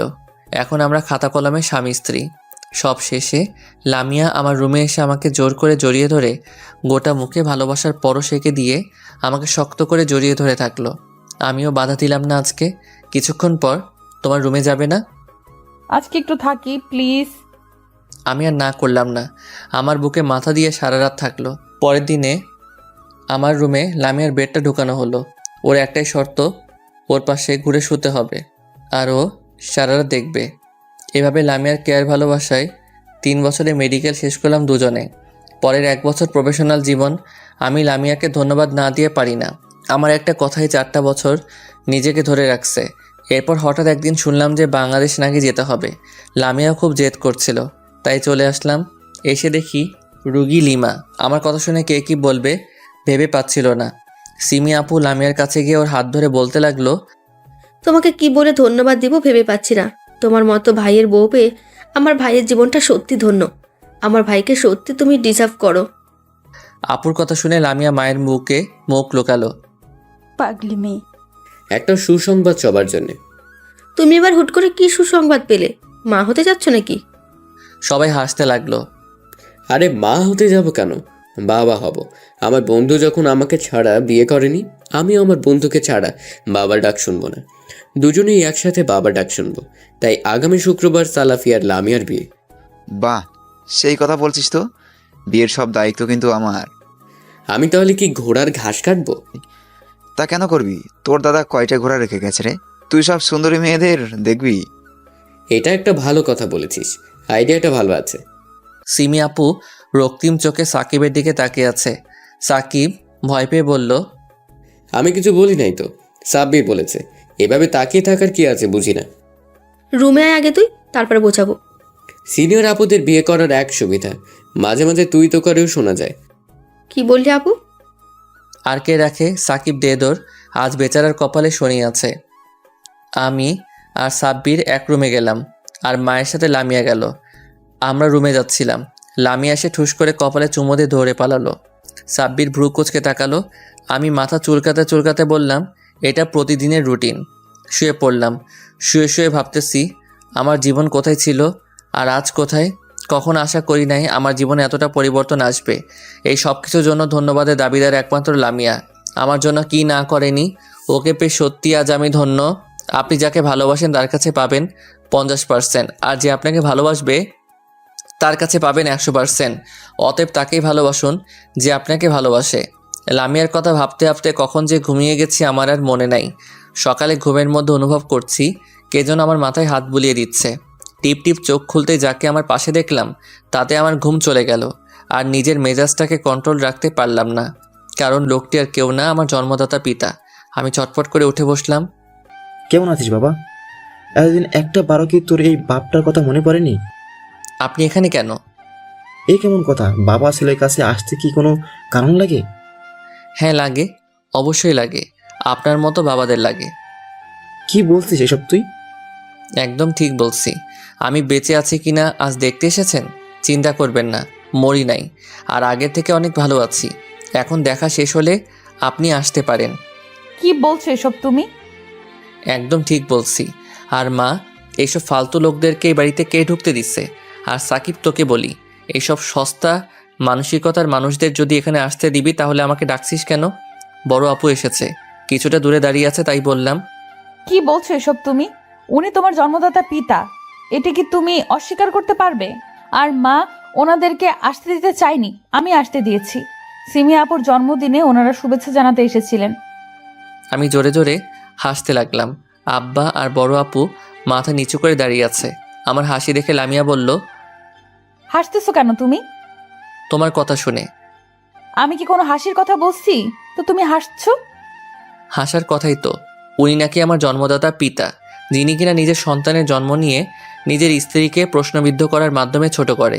নিজের সন্তানের জন্মসূত্র নিয়ে যার মনে প্রশ্ন জাগে তিনি নাকি জন্মদাতা পিতা। দিনের পর দিন যিনি নিজের সন্তানের সাথে কুকুরের মতো ব্যবহার করে তিনি নাকি পিতা। যে পিতা সন্তানকে রাস্তার কুকুরের সাথে তুলনা করে নিজের সন্তানের ভরণ পোষণের খরচ চায়, সেই পিতাকে আমি আমার পিতা হিসেবে মানি না। যে পিতা সন্তানের জীবনের চেয়েও নিজের সম্মানকে বেশি ভালোবাসেন তিনি পিতা হওয়ার যোগ্য না। এমন পিতার মুখটাও আমার দেখার ইচ্ছা নেই। আমার কথা শুনে আব্বা মাথা নিচু করে বেরিয়ে যেতে লাগলেন। এখন কোথায় যাচ্ছেন? একটু অপেক্ষা করেন প্লিজ। লামিয়া, আমার ওয়ালেট থেকে চেক বইটা নিয়ে আসো তো। কেন, ওইটা দিয়ে তুমি কি করবে? তোমাকে কতবার বলবো?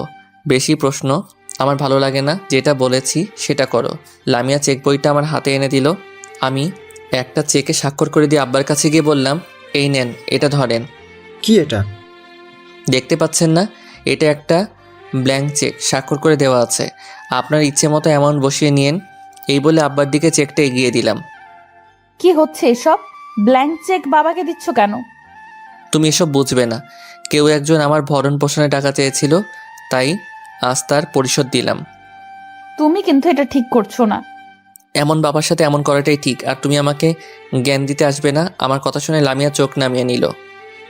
আমার জন্য তোমাদের ঝগড়া করতে হবে না, আমি চাই না।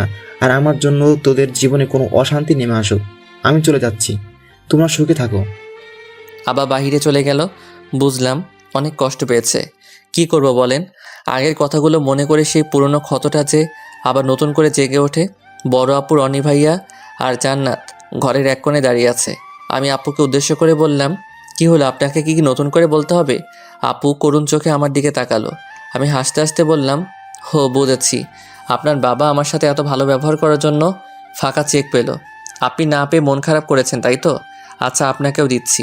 এই বলে একটা ফাঁকা চেকে স্বাক্ষর করে আপুর দিকে এগিয়ে দিয়ে বলতে লাগলাম, এই নেন আপনার উপহার, এবার আসতে পারেন।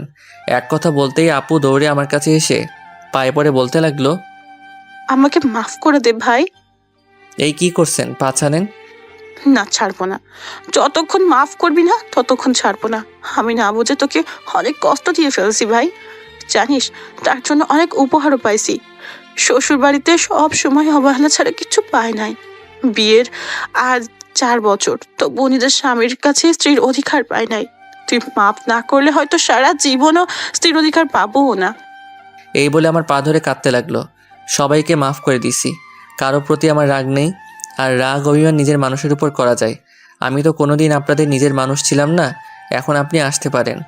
আচ্ছা, শেষ একটা কথা বলি, আমি যদি আপনার সাথে ওই রকম ব্যবহার করতাম তাহলে আপনি কি আমাকে মাফ করতেন? আপু আমার কথা শুনে উঠে দৌড়ে বেরিয়ে গেল। আমি জান্নাতের কাছে গিয়ে বললাম, কি হয়েছে আপ্পিটার?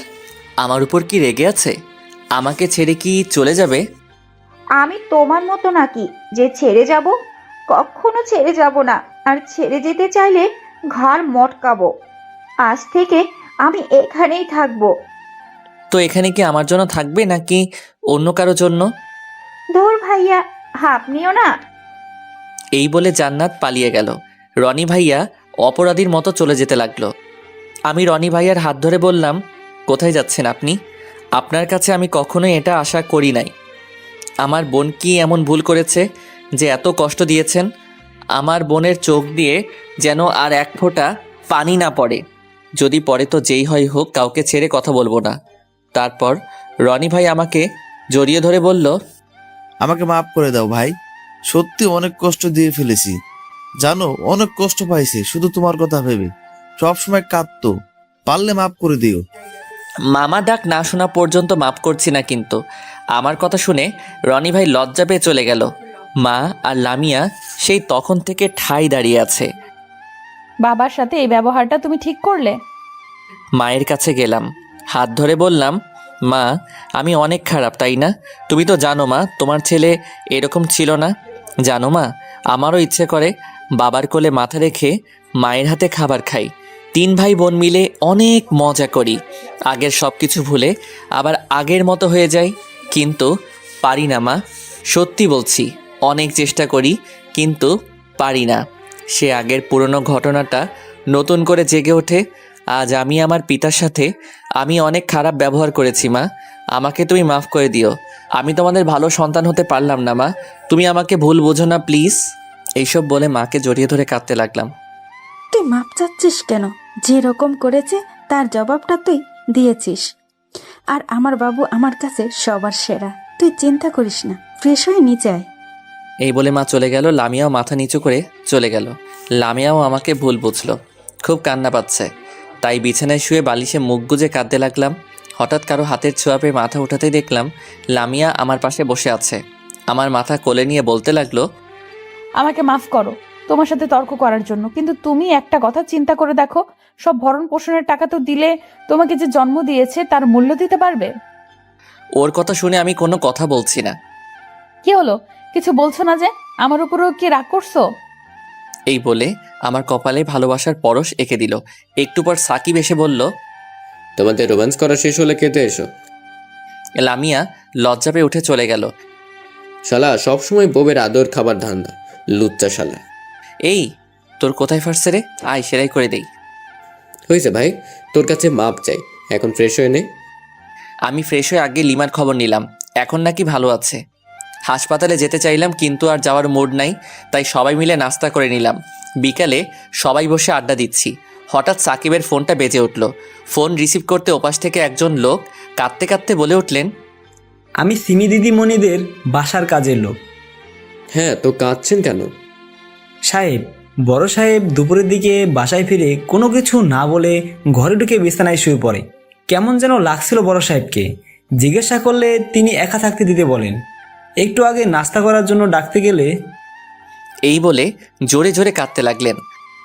ডাকতে গেলে মানে কি দেখছেন খুলে বলেন।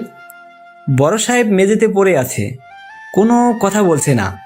আমরা ওনাকে হসপিটাল নিয়ে যাচ্ছি, আপনারা তাড়াতাড়ি আসুন। সাকিবের হাত থেকে ফোনটা পড়ে গেল। সবাই দাঁড়িয়ে পড়ল। কি হয়েছে রে, তোকে এরকম লাগছে কেন? সাকিব কোনো কথা বলছে না। কি হয়েছে, কিছু তো বল।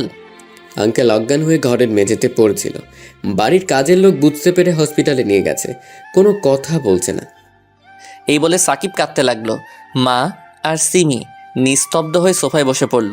আমার যেন কথা বলার শক্তি হারিয়ে ফেলেছি, হাত পায়ে কোনো শক্তি পাচ্ছি না। পড়ে যেতে গেলে সাকিব ধরে ফেললো। কোনো রকমে মায়ের কাছে গিয়ে মায়ের পায়ের কাছে বসে বললাম, আমাকে মাফ করে দাও মা, এইসব কিছু আমার জন্য হয়েছে। আমার উচিত হয়নি তখন এত খারাপ ব্যবহার করা। লামিয়া এত করে বলল তবু আমি শুনি নাই। আমাকে তুমি মাফ করে দাও মা। মা কিছুক্ষণ চুপ থেকে আমাকে জড়িয়ে ধরে হাওয়া করে কেঁদে উঠলেন। সিমি আপু তো আগে থেকে কাঁদছিল, লামিয়া আপুকে সামলাচ্ছে। আমি আগেই বলেছিলাম রাগের মাথায় বেশি কথা বলা উচিত না। দেখলে তো কি হলো, আজ যদি বাবার কিছু হয়ে যায় তাহলে তোমাকে কখনো ক্ষমা করব না আমি। নিজের জন্মদাতা পিতাকে যে মৃত্যুর মুখে ঠেলে দিতে পারে তার সাথে আমার কোনো সম্পর্ক নেই। এত কথা বাদ দিয়ে আগে হসপিটালে চল। ঠিক বলেছিস, গাড়ি বের কর। এরপর গাড়ি নিয়ে চলে গেলাম হসপিটালে। যে হসপিটালে লিমাকে রাখা হয়েছে একই হসপিটালে আব্বাকেও নিয়ে আসা হয়েছে। আমরা সবাই হাসপাতালে গিয়ে দেখি আব্বাকে ওটিতে নেওয়া হয়েছে, অপারেশন করবে। একজন ডাক্তার বেরিয়ে এসে আমাকে দেখে বললেন, ডাক্তার সালাফি যে, হোয়াট এ সারপ্রাইজ। ডাক্তার, রোগীর অবস্থা কেমন? দেখুন স্যার, রোগীর অবস্থা খুব একটা ভালো না। রোগীকে আনতে দেরি করে ফেলেছে। রোগীর বাঁচার চান্স খুব কম, অক্সিজেন নিতে কষ্ট হচ্ছে রোগীর। একজন ডাক্তার হিসেবে বুঝতে পারছেন। আমি ধপ করে চেয়ারে বসে পড়লাম। রোগী আপনার কি হয়? আমার বাবা হয়। ও, তাহলে আসেন আপনি। ওটিতে থাকলে অপারেশন আরও ভালোভাবে হবে। আল্লাহ চাইলে উনি সার্ভাইভ করতে পারবেন। আর দেরি করবেন না। আমার হাত পা যেন কাজ করছে না। মনে কর আঙ্কেলের জীবন এখন তোর হাতে, তুই কি করবি ভেবে দেখ। ওর কথা শুনে আর এক মুহূর্ত দেরি না করে রেডি হয়ে লামিয়া সহ ওটিতে ঢুকে পড়লাম। লামিয়া সহ বাকি ডাক্তাররা আমাকে সাহায্য করছে। দীর্ঘ 1 ঘন্টা 40 মিনিট পর অপারেশন শেষ হলো।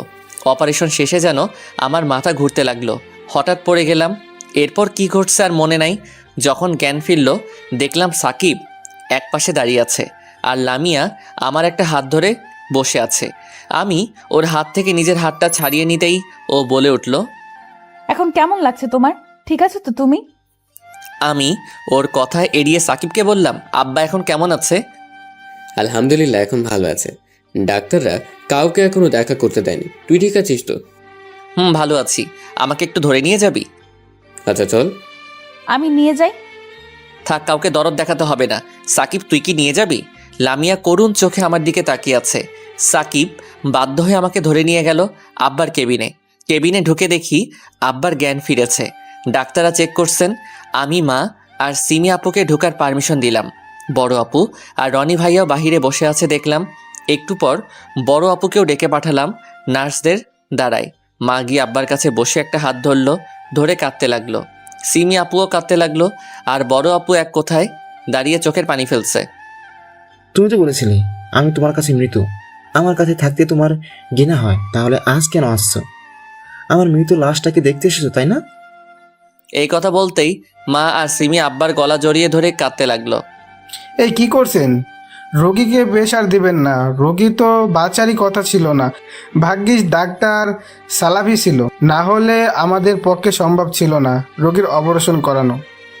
আব্বা কিছুক্ষণ আমার দিকে তাকিয়ে থেকে বললেন, আমি তো পৃথিবীর সবচেয়ে খারাপ বাবা, তোর সাথে অনেক খারাপ ব্যবহার করেছি, কষ্ট দিয়েছি, মেরেছি, তাহলে আমাকে বাঁচালি কেন?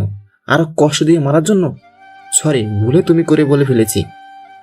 আব্বার এই কথাগুলো আর সহ্য করতে পারছিলাম না, তাই কেবিন থেকে বেরিয়ে দেওয়ালে মাথা দিয়ে কাঁদছিলাম। হঠাৎ কে যেন পিছন থেকে জড়িয়ে ধরে কাঁদতে লাগলো। বুঝতে পারছিলাম না কে, তাই দেখার জন্য পিছন ফিরে তাকাতেই যাকে দেখলাম তার জন্য মোটেও প্রস্তুত ছিলাম না। হ্যাঁ, লিমা আমাকে জড়িয়ে ধরে কাঁদছে। শুধু কাঁদছে বললে ভুল হবে, পাগলের মতো করছে। আমি কি করব ভেবে পাচ্ছিলাম না, তাই ওকে নিজের থেকে ছাড়িয়ে নিলাম। বললাম, এই কে আপনি? আর একজন অপরিচিত কাউকে জড়িয়ে ধরতে আপনার লজ্জা করছে না? এই কে আপনি বলেন তো? আর মাপ চাচ্ছেন কেন? আমাকে চিনতে পারছিস না? আমি তো লিমা। আমি হা হা করে হেসে দিলাম। হাসছিস কেন তুই? আপনার কথা শুনে আমার নাকি লিমা? আপনি যেই সালাফিকে চিনতেন সে অনেক আগেই মরে গেছে। আপনারা সেই সালাফিকে মেরে ফেলেছেন নিজ হাতে। তারপর এক নতুন সালাফির জন্ম দিয়েছিল একজন, কিন্তু সেই সালাফিকেও আজ মেরে ফেলল। এই যে সালাফিকে দেখছেন শুধু উপর থেকে জীবিত আছে, কিন্তু ভিতর থেকে অনেক অনেক আগেই মরে গেছে। আজ নতুন করে আর একবার মৃত্যু হলো। কথাগুলো লামিয়ার দিকে তাকিয়ে বললাম। আমার কথা শুনে মাথা নিচু করে কাঁদতে লাগলো। লিমা আমার পায়ে পড়ে গেল। আমাকে মাফ করে দে, আমি না বুঝেই ওইসব করেছি। আমি জানতাম না সত্যিটা। জান্নাতের সাথে তোকে দেখে খুব কষ্ট হতো, তাই তোকে কষ্ট দিচ্ছি। কিন্তু বিশ্বাস কর, তোকে কষ্ট দিয়ে আমি ভালো ছিলাম না রে। প্লিজ আমাকে মাফ করে দিয়ে আবার তোর বুকে টেনে নে। আমার মতো রাস্তার কুকুরের কাছে মাপ চাইলে আপনার সম্মান নষ্ট হবে। কি করছেন একবার ভেবে দেখেন। একটা চরিত্রহীনের কাছে মাপ চাওয়া কি ভালো দেখায়? আর কি বললেন? এই বুকে ফিরে আসবেন? এই বুকে আর কোনো ভালোবাসা নাই, আছে শুধু কষ্ট। কষ্ট পেতে পেতে এই বুকটা এখন পাথর হয়ে গেছে। তাই আমার চেয়ে ভালো কাউকে খুঁজে নেন। আমি যদি এই পাথরের মাঝে আবার ভালোবাসার ফুল ফোটানোর চেষ্টা করি? তা আর কখনোই সম্ভব না। এই বলে আমি টলতে টলতে হাসপাতাল থেকে বাহির হয়ে সাকিবের বাসায় আসলাম। লামিয়াও আমার পিছু পিছু চলে আসলো, আর লিমা ওই জায়গায় বসে কাঁদতে কাঁদতে বলতে লাগলো, আমি তোমাকে নিজের করে নিবই। বাসায় এসে আমি শুয়ে পড়লাম, আর লামিয়া অপরাধীর মতো আমার মাথার কাছে মাথা নিচু করে দাঁড়িয়ে আছে। আমি চোখ বন্ধ করে আছি, কোনো কথা বলছি না। লামিয়া বলে উঠল, মাথায় কি যন্ত্রণা হচ্ছে? টিপে দেব? না, লাগবে না, আমি ঠিক আছি, এত দরদ দেখাতে হবে না। এইভাবে বলছো কেন? তো কিভাবে বলবো? আমার মতো খারাপ ছেলের সাথে কারো সম্পর্ক থাকতে পারে না, তাই একাই বাঁচতে শিখতে হবে। কাজের লোকের দ্বারা খাবার পাঠিয়ে দিয়েন, আর বৃহস্পতিবার রেডি থাকিয়েন। কেন? আপনার আব্বুর কাছে রেখে আসবো। এই কথা বলতেই লামিয়া আমাকে জড়িয়ে ধরে কাঁদতে কাঁদতে বলতে লাগলো, বিকেলে বাবার ওই খবর শুনে নিজেকে সামলাতে পারি নাই। রাগের মাথায় কি না কি বলে ফেলেছি। তুমি আমাকে ছেড়ে যেও না, আমি মরে যাব। এর চেয়ে আমাকে নিজ হাতে মেরে ফেলো। এই বলে কাঁদতে লাগলো। আমি ওকে ছাড়িয়ে ওয়াশরুমে গেলাম। সেখানে অনেকক্ষণ কাঁদলাম। আমার সাথে কেন এরকম কেন হয়? বেরিয়ে দেখলাম লামিয়া কাঁদতে কাঁদতে ঘুমিয়ে পড়েছে। সোমবার আব্বাকে বাসায় নিয়ে আসা হলো। আমিও এখন বাসায়, এখনই বাসায় সবাই আছি, কিন্তু আমি আব্বার সাথে কথা বলি না। দেখলে মাথা নিচু করে চলে যায়। এই 2 দিনে লামিয়া অনেক চোখের পানি ফেলছে। লিমাও অনেক মাপ চেয়েছে, কিন্তু আমি কিছু বলি নাই। বিকেলবেলা সাব্বির, সাকিব আর লিমা এসেছে। লিমা আমাকে ডেকে বলল, তোর সাথে কিছু কথা ছিল, শেষবারের মতো একটু শুনবি প্লিজ? আমি না করতে পারলাম না। ও আগে রুমে গেল, পরে আমি গেলাম। রুমে ঢুকতেই লিমা দরজা আটকে দিয়ে আমাকে বিছানায় ফেলে দিয়ে আমাকে জড়িয়ে ধরলো। উঠতে চেষ্টা করছি, কিন্তু পারছি না। এই লিমা, কি করছো? ছাড়ো বলছি। অনেকদিন পর তোমাকে পেয়েছি, আজ আর ছাড়ছি না। ভালো হবে না কিন্তু। আজকে কি হবে হবে?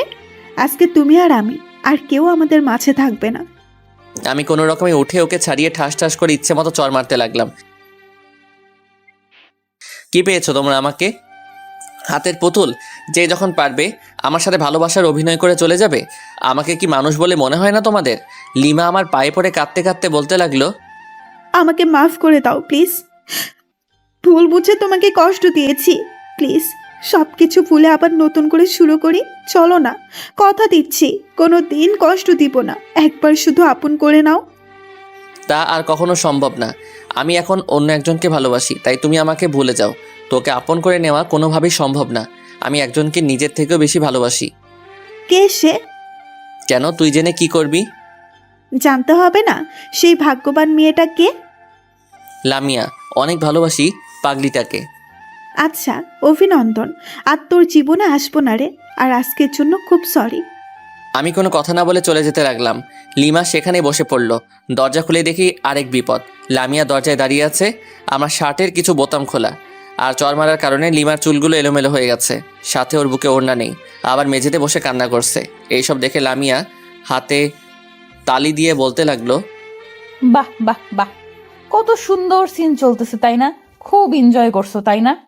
আমি বেঠিক সময়ে এসে আপনাদের মনে হয় ডিস্টার্ব করলাম। আচ্ছা, আপনারা এনজয় করুন। কি বলছো তুমি এসব? তুমি ভুল ভাবছো। এই বলে ওর হাত ধরতে গেলে এক ঝটকায় হাত সরিয়ে নিয়ে চেঁচিয়ে বলে উঠল, আমাকে স্পর্শ করবেন না। আমি করুণ চোখে ওর দিকে তাকালাম। ইতিমধ্যে সাকিব, সাব্বির আর সিমি আপু এসে পড়েছে। এই জন্যই আপনি আমাকে লন্ডন পাঠিয়ে দিতে চাইলেন তাই না? যাতে আপনি এখানে এনজয় করতে পারেন, তাই তো? তুমি আমাকে ভুল বুঝছো লামিয়া। Just shut up. আপনার এই নোংরা মুখে আমার নাম নিবেন না। আপনার নোংরা মুখে আমার নাম শুনতে আমার ঘৃণা লাগছে। আপনার মতো চরিত্রহীন ছেলে আমি জীবনেও দেখি নাই। সবার কথা বাদ দিয়ে আপনার কথা বিশ্বাস করেছিলাম, কিন্তু হয়তো তা আমার জন্য সবচেয়ে একটা খারাপ সিদ্ধান্ত ছিল। তোর মতো রাস্তার কিটের জন্য আমি আমার বাবাকে কষ্ট দিয়েছি, কিন্তু তার পরিণামে খুব সুন্দর একটা উপহার দিলি। আসলে কথায় আছে না, কুকুরের লেজ কখনো সোজা হয় না। তুই সেরকম একটা কুত্তা। তোর মুখটা দেখতেও বমি পাচ্ছে আজকে। আমি কিছুক্ষণ চুপ থেকে বলতে লাগলাম, আজ বেস্ট ফ্রেন্ড হয়ে খুব ভালো একটা উপহার দিলি রে লিমা। আমার গোছানো ভালোবাসাটাকে এক মুহূর্তে তছনছ করে দিলি। আর মাপ চাচ্ছিলিস তাই না? আজকের পর আর জীবনেও কোনোদিন মাফ করব না। আর মিস লামিয়া মাফ করবেন আমার মতো একটা চরিত্রহীনের কথা বিশ্বাস করার জন্য। পারলে মাফ করবেন, তবে বুকে হাত দিয়ে বলতে পারি আপনাকে হৃদয় থেকে ভালোবেসেছি। আর জীবনে কোনোদিন আপনাকে আমার মুখ না দেখানোর চেষ্টা করব। সবাই ভালো থাকবেন, আর পারলে মাফ করবেন। আমি কাউকে কিছু না বলে বাসা থেকে বেরিয়ে আসলাম। আপনি যে কাজটা করলেন ঠিক করলেন কি? লামিয়া রেগে বলে উঠল, এই মেয়ে, তোমার কাছে কি ঠিক বেঠিক শিখতে হবে না কি এখন? আর চরিত্রহীন বন্ধুর সাফাই গাইতে এসেছো? এই যে মিস, আপনি না জেনে সালাফিকে চরিত্রহীন বলতে পারেন না। তো কি বলবো? হ্যাঁ, কি আর বলবেন জানেন, আজ আমি সালাফিকে রুমে ডেকেছিলাম, ভালোবাসার প্রস্তাব দিয়েছিলাম, কিন্তু একা এক ঘরে পেয়েও আমার শরীরে হাত পর্যন্ত লাগায়নি। শুধু একটা কথাই বলেছে, ও লামিয়াকে ভালোবাসে আর কাউকে ওর বুকে জায়গা দিতে পারবে না। আর আপনি তাকে আজ চরিত্রহীন রাস্তার কুকুর বানিয়ে দিলেন। লিমার কথা শুনে লামিয়া ধপ করে বসে পড়ল। সত্যি আজ তুমি যা করেছো, আমি তোমার ভাই হিসেবে বলছি, তুমি ঠিক করো নাই। আমার ভাইটা এমনিতেই অনেক কষ্ট পেয়েছে, অনেক অপমানিত হয়েছে। আজকেও কি এতটা অপমান ওর প্রাপ্য ছিল? লামিয়া দৌড়ে গিয়ে সিমি আপুকে জড়িয়ে ধরে কাঁদতে কাঁদতে বলতে লাগলো, আমি না বুঝে ভুল করে ফেলেছি, আমাকে মাফ করে দেন আপু। আমি ওকে ওসব বলতে চাইনি, রাগের মাথায় বলে ফেলেছি। সাকিব ভাইয়া ওকে ফেরান প্লিজ, আমি ওকে ছাড়া বাঁচবো না। ওকে ফেরান প্লিজ, ও আপনাকে না করতে পারবে না। সাকিব আর সাব্বির আমাকে খুঁজতে বেরিয়ে পড়ল, কিন্তু কোথাও পেল না। অবশেষে হতাশ হয়ে বাসায় ফিরল। লামিয়া ওদের সামনে দৌড়ে গিয়ে বলতে লাগলো, ও কোথায় ভাইয়া? প্লিজ বলেন ও কোথায়? ওকে আপনারা কোথায় রেখে এসেছেন? ওকে আমরা খুঁজে পাই নাই। না, এ হতে পারে না। ও আমার উপর অভিমান করে লুকিয়ে আছে। আমি ওকে খুঁজতে যাব, কাউকে লাগবে না আমার। এই বলে লামিয়া বেরিয়ে যেতে চাইলে হঠাৎ মাথা ঘুরে পড়ে যায়। সিমি আপু ওকে সামলিয়ে নেয়। রাতে ওর জ্ঞান ফিরে আবার কাঁদতে থাকে, কিন্তু আমার কোনো খোঁজ খবর নাই। এভাবে 3 দিন চলে গেল। এতদিনে মা, আব্বা সবাই জেনে গেছে। মা, সিমি, লামিয়া অনেক কান্না করছে। সবাই আমাকে খুঁজেছে, কিন্তু কোথাও আমাকে খুঁজে পাইনি। সবাই আমাকে সব জায়গায় খুঁজছে, কিন্তু কোনো খবর পাচ্ছে না। অন্যদিকে আমি একটা অনাথ আশ্রমে এসে 3টা দিন কাটিয়ে দিলাম। অনেক কেঁদেছি, কিন্তু যখনই ওই অনাথ বাচ্চাদের দিকে তাকাই তখন আর সেই কষ্টটা থাকে না। দুপুরের পর যত সম্ভব নিজেকে লুকিয়ে এয়ারপোর্টে পৌঁছালাম। গন্তব্য আবার সেই স্বপ্ন পূরণের শহর লন্ডন। সময় থাকায় একটা চেয়ারে বসে নিউজ পেপার পড়তে লাগলাম। হঠাৎ একটা নিউজে চোখ আটকে গেল। নিজের চোখকে যেন বিশ্বাস করতে পারছিলাম না। চোখ থেকে অশ্রু গড়িয়ে পড়তে লাগলো।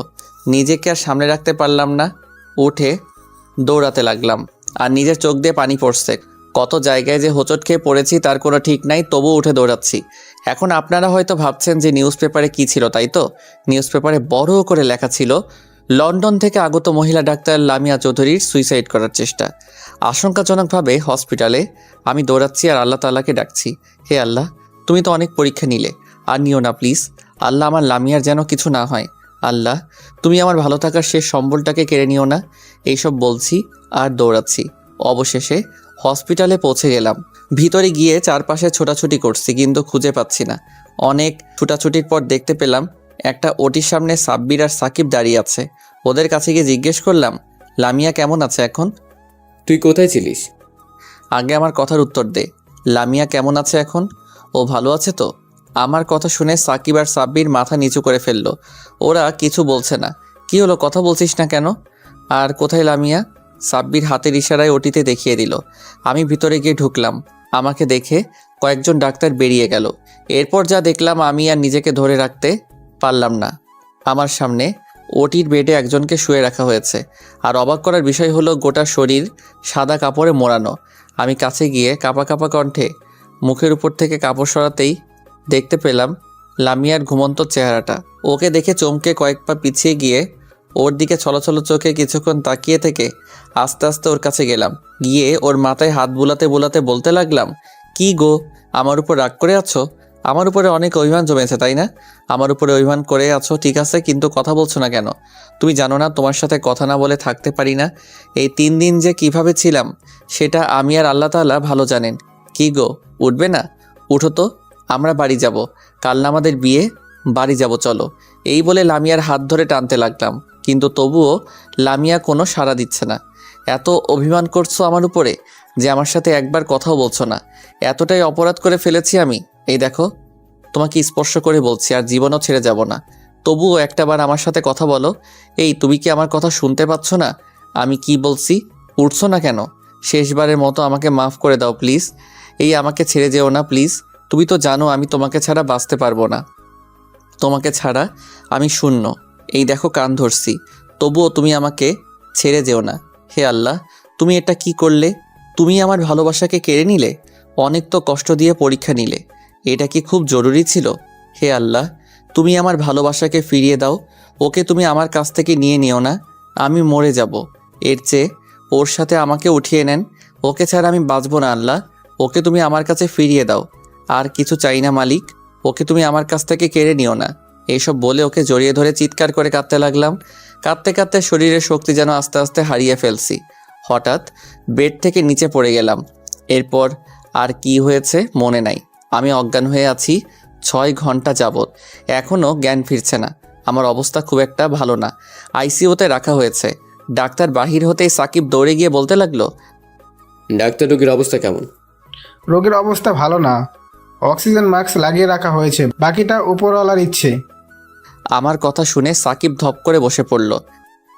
আমি আগেই বলেছি একজন মানুষকে মেন্টালি এতটা প্রেশার দেওয়া ঠিক হবে না, কিন্তু আমার কথা আপনারা না মেনে এইরকম কাজ করলেন। আপনাদের ছেলে মানুষের জন্য একটা ছেলে আজ জীবন হারাতে বসেছে, আর এখন লোক দেখে কান্না করছেন। আর ডাক্তার লামিয়া, আপনি তো ভালোভাবে জানেন এরকম একটা কাজের জন্য একটা মানুষ তাৎক্ষণিক হার্ট অ্যাটাক করে মারাও যেতে পারে, তবু এরকম একটা কাজ করলেন। আর 1 ঘন্টার ভিতরে যদি জ্ঞান না ফিরে তাহলে আমাদের আর কিছু করার থাকবে না। রোগী চিরদিনের জন্য কোমায় চলে যাবে। আপনারা আল্লাহকে ডাকুন। এই বলে ডাক্তার চলে গেল। কেবিনের বাহিরে সিমি আপু, বড় আপু, মা, আব্বা সবাই কাঁদছে। সিমি আপু সাকিবের কাছে গিয়ে ওর কলার ধরে বলতে লাগলো, তোমরা আমার ভাইটার সাথে এরকম করতে পারলে? কি ক্ষতি করেছিল আমার ভাইটা? একটু অভিমান করে বাসা থেকে চলে গেছে, তাই বলে তোমরা ওর জীবন নিয়ে খেলবে? তোমাদের ভেতরে কি একটুও মনুষ্যত্ব নেই? আমার ভাইয়ের যদি কিছু হয়, কাউকে ছেড়ে কথা বলবো না, নিজ হাতে খুন করব। এই বলে সিমি আপু কাঁদতে লাগলো।